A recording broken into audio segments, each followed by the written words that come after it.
Click to subscribe to our channel. We're busy posting new videos all the time.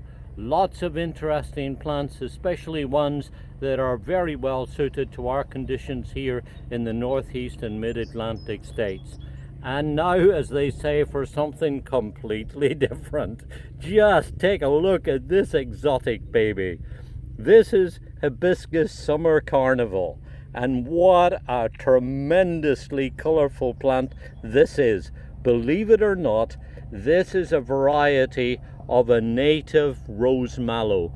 A variety of a native plant that grows in swampy areas that produces these large exotic looking flowers during the summer months. Hardy to zone 4, it's really a tremendously popular perennial. But this one is just outstanding in terms of its wonderful variegated foliage. That's why it's called Summer Carnival. It has this wonderful variegated foliage that's so colorful in its own right that if the plants never flowered, it really wouldn't matter, because these beautiful colored leaves will give, as you see, lots and lots of color regardless of the weather. And speaking about the weather, we've had some blustery, stormy weather in the last few days, and half an hour ago or so we had a rainstorm. So forgive it if some of these flowers look a little on the floppy side because of the effects of the weather.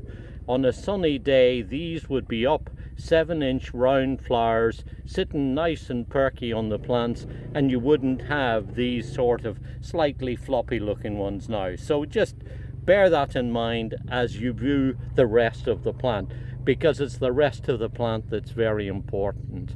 This is an outstanding variegated plant that was found as a sport at Walter's Nurseries in Zeeland, Michigan by Hans Hansen, the lead breeder there.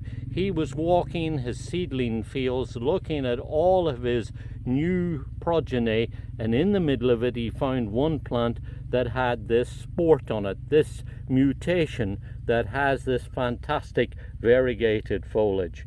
Now the thing with hibiscus is that they grow in sunny or partially shaded conditions, though really I'd suggest, if you can, that you put it into a sunny position, because there you're going to find that they flower better, and also you're going to get more intense variegated foliage too.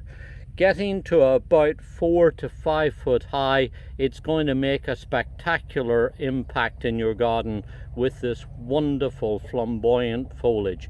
And on the tips of the growth, it makes these buds during the summertime that then, when they unfold, as I say, come out to these very bright hot pink flowers that are about 7 inches in diameter. Really nice and hardy. It's easy to grow, but the thing that they love to have is plenty of consistent moisture at the roots. So when you plant it, make sure to dig a good sized hole and certainly incorporate plenty of organic matter.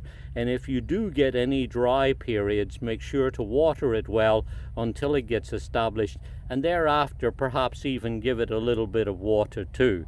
You see, the more luxuriant the growth, the more attractive this plant is going to be. The one thing about growing hibiscus that I want to mention, and this applies to all of the ones within this group, and that is that in springtime they're slow to emerge. They're one of the last perennials to wake up and start growing, so that if you plant it, don't be concerned if other things have already started to sprout above the ground and your precious little hibiscus hasn't quite come yet. Give it some time, because it will.